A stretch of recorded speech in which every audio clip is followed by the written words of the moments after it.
Shh! Don't miss the tea. Subscribe now. Girl, pour the wine. No, fill it to the brim. You are absolutely not going to believe the level of nightmare fuel I have been living in. You know how I've been saying my apartment has issues? Honey, issues doesn't even begin to cover it.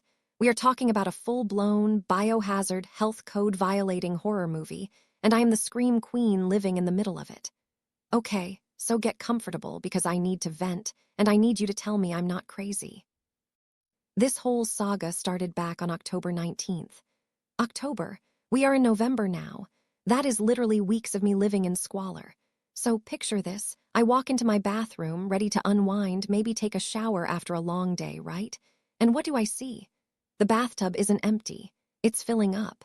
And it's not water, babe. It is sewage. I'm talking raw, nasty, coming from the bowels of the building sewage. It started as this murky, grayish water, which was gross enough.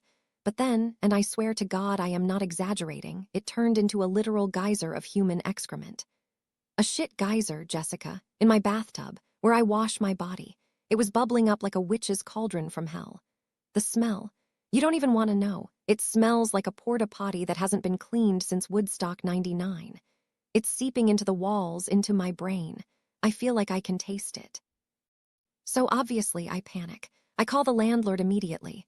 I'm screaming, I'm crying, I'm doing the whole help me, I'm drowning in poop routine. And you would think logically that when a tenant says there is raw sewage exploding into my home, a landlord would say, "Oh my God, let me call a licensed plumber immediately." Right? That's what a normal, law-abiding human being would do. But no, not my landlord. This is where the tea gets scalding. Instead of calling a professional, someone with a license, someone who actually knows how pipes work, they send over these random guys. I'm talking Bob the Builder rejects.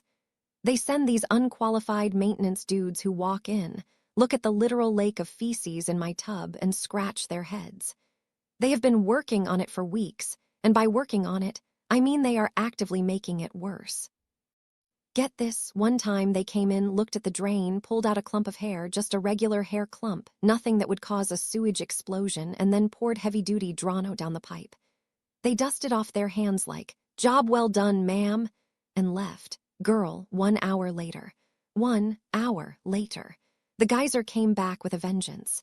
It was like the Drano just made the poop angry. It backed up worse than before. I was standing there watching black sludge rise up the porcelain, and I just wanted to set the whole building on fire. And it gets better, or worse, actually. They realized there was a leak in the unit below me. Okay, fine, fix the leak. They replaced a pipe downstairs. You'd think that would help, right? Wrong. Whatever they did down there somehow redirected the pressure or the blockage or the curse directly into my bathroom. Since they fixed the pipe downstairs, my toilet works on and off, mostly off, and the shower is a no-go zone. I haven't been able to take a proper shower in my own home since mid-October. I am living out of a suitcase, staying in hotels, crashing where I can, all because these cheapskates refuse to hire a real plumber. And I know they aren't plumbers. How do I know? Because I'm observant, okay? I watch people. The guy who came in to fix my plumbing. I saw him outside later that same afternoon. Guess what he was doing? He was fixing the wooden fence in the courtyard. He's a handyman. He's the fence guy. Why is the fence guy elbow deep in my sewage line? You don't ask the guy who paints the shutters to perform open-heart surgery, so why are they sending a carpenter to deal with a complex mainline sewage backup?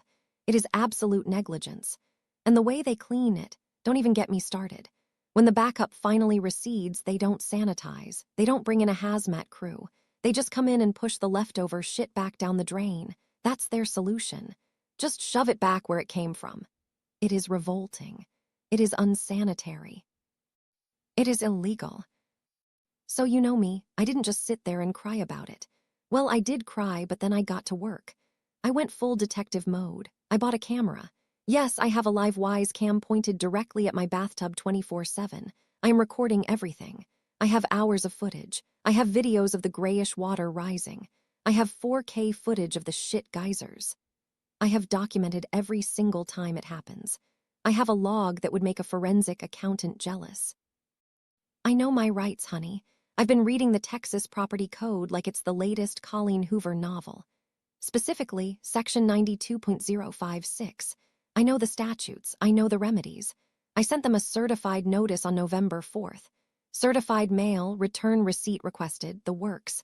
I put them on official notice that they are violating my warranty of habitability. I've done the research. I filed for a court order. I am taking them to court, girl. I want a judge to order them to fix this. I want my rent reduced. I want damages for the emotional distress and the hotel costs. And I want them to pay for every single bottle of bleach I've had to buy. But here is the thing that is keeping me up at night. And this is why I need you to listen. There is this phrase in the law, diligent effort. The law basically says the landlord is liable if they haven't made a diligent effort to repair the condition after receiving the notice. That's the catch. That's the loophole I'm terrified of, because technically they have sent people out. They sent the fence guy. They sent the Drano guy. They replaced that pipe downstairs, and that just broke my apartment even more. My fear, my biggest, most paralyzing fear, is that we get to court and their fancy lawyer stands up and says, "Your Honor, look, we tried. We sent maintenance over 5 times. We poured chemicals. We worked on the pipes below. We made a diligent effort." And what if the judge buys it? What if the judge says, "Well, they didn't ignore you. They were trying." Does trying count if the person trying is incompetent? Does diligent effort mean actually fixing the problem, or does it just mean showing up and looking busy? Because to me, diligence implies competence. It implies hiring a licensed professional when there is raw sewage involved. It implies actually solving the health hazard. But I'm not a lawyer, and I'm terrified that the court is going to look at their half-assed attempts and say, "Good enough for Texas." If that happens, not only do I continue to live in a house that smells like a septic tank, but the judge could dismiss my case. Or worse. The worst-case scenario is that the judge decides my lawsuit was frivolous because they were trying, and then makes me pay their attorney fees. Can you imagine? I'm paying for a hotel, I'm paying full rent for an apartment I can't use, and then I have to pay their lawyer to tell me I'm wrong.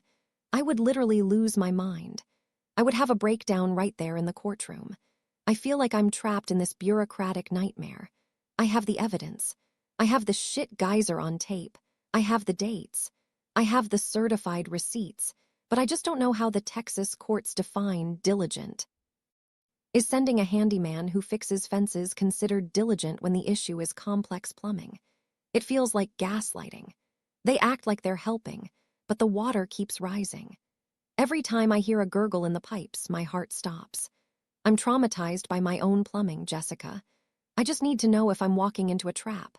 I feel like I'm doing everything right, following every step of the law, crossing my T's and dotting my I's, but the system feels rigged against tenants. I just want a shower. Is that too much to ask? I want to pee in my own toilet without fear of a backsplash from hell. So that's where I'm at. Waiting on a court date, watching my bathtub camera like a hawk, and praying that diligent effort actually means hiring a damn plumber. What do you think? Am I screwed? Should I be worried about the handyman defense? God, I need another glass of wine. This whole thing stinks. Literally.